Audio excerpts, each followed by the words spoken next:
Hey guys, welcome back to Whiskey Wednesday, and if you have just found us on YouTube, welcome to our channel. It's Ammo and Oils. We've got whiskey, we've got cooking, we've got guns, we've got essential oils. Because all three of those things that seem a little non sequitur actually work out pretty well in my life. Tonight we're talking about Blantons. Blantons is my gold standard of bourbons. I measure everything either above a Blanton's line or below a Blanton's line. I don't care how many times I've purchased Blantons, whether at a bar or a bottle at a liquor shop or whatever. It always is very, very similar in taste to every other bottle that I've had. So there's not a lot of cask variations that I have ever noticed. That's why it is my measuring tool. Everything is off of Blanton's. Also, it's just damn good.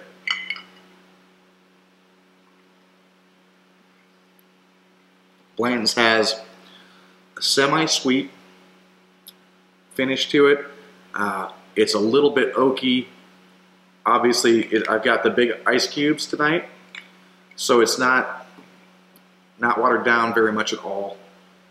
And even in that state where it's almost neat, it drinks so well. It goes down easy, there's no burn. Just enough to let you know that you are drinking a bourbon. It really is a little bit of everything that you want in a bourbon.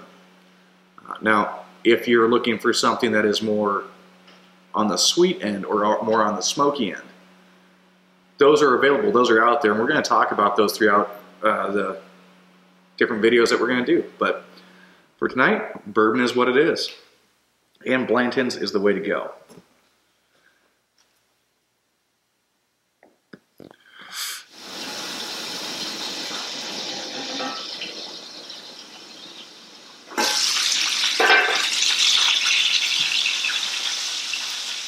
Welcome to Whiskey Wednesday. We're going to do one of my favorite combinations, Blanton's cast iron fried steaks, reverse seared, with some little cheesy potatoes and Brussels sprouts. So stick around and see how to make it yourself. So you want to get your oil hot.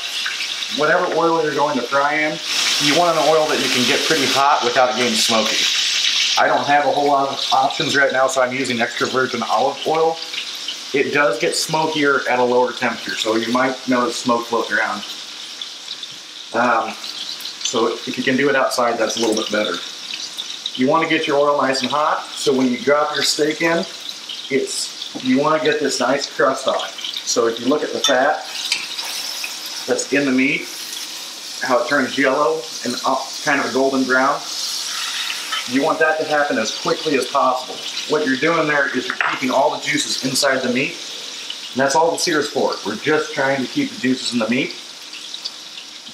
And then I've got the oven preheated to 425. Both these steaks have been seared on each side.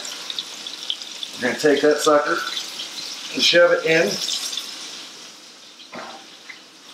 And since you've got oil in there, a lid is a must. If not, you start a grease fire. Over here in my other deep cast iron dish here, it all depends on how many people you're cooking for as to how deep of or how large a cast you need. I like the cast iron just because it gives it a little more flavor. So all this is fresh, washed Brussels sprouts, and you slowly heat the pan up before you ever put these guys in here and melt a stick of butter in it. Then these guys come in on the lowest setting that you have on your stove, and you just let them soak in that butter and just move them over. Each side's going to get kind of a cooked, seared look to it. That's what you want. If you don't like the flavor of that, you can peel that off.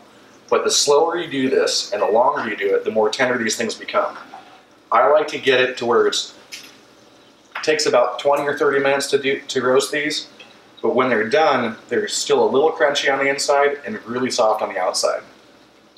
If you go much longer than that, they'll be kind of mushy all the way through, and I don't like the mush. I like a little bit of crunch left.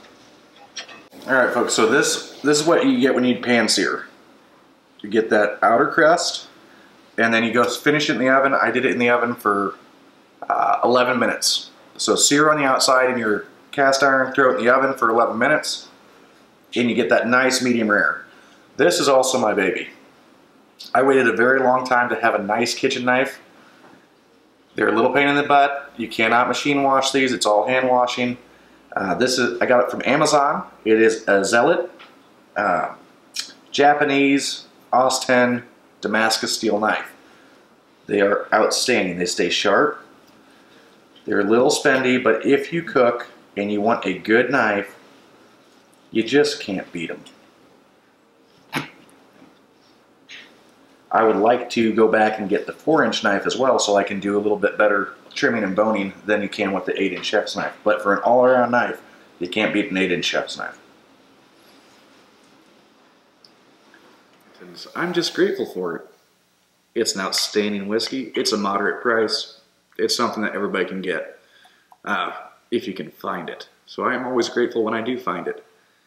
And I keep saying grateful. Why? Because tonight we're going to ramble a little bit about gratitude. In our life, we have a lot of ups and downs. We've got 9 kids running around. They're doing sports, they're doing dance, they're doing all the things that they each need to do to be an individual in a family that is large. And I'm grateful that we have the means and opportunity to give them those opportunities. I'm grateful for the friendships that we have, and I'm grateful for the family that we have. I'm grateful for the fact that I live in Iowa where I can pheasant hunt and deer hunt to my heart's content. And often we run into people or work with people that just are always looking for more, always looking for the next thing, never satisfied with what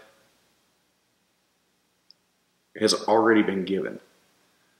I think when we start losing that spirit of gratitude and viewing things as gifts that have been given to us as opposed to things that we've earned, even if you've earned everything that you have, you had the opportunity to do that. And if you're not grateful for the opportunity, it's kind of a spit in the face to whoever hired you to do the job or wherever you got your money from. Be grateful in everything, whether it's being grateful to a server that's bringing you food or drinks, whether it's being grateful for the opportunity to go out and make money every day, whether it's being grateful for living in a country where you have opportunity. Don't lose your spirit of gratitude. When you start seeing people or seeing opportunities as ways that are, or as situations that are letting you down, well, you had the opportunity there. Be grateful for the opportunity. It's not always about the end result. Remember, if you're not grateful, find a good bottle of whiskey. It helps.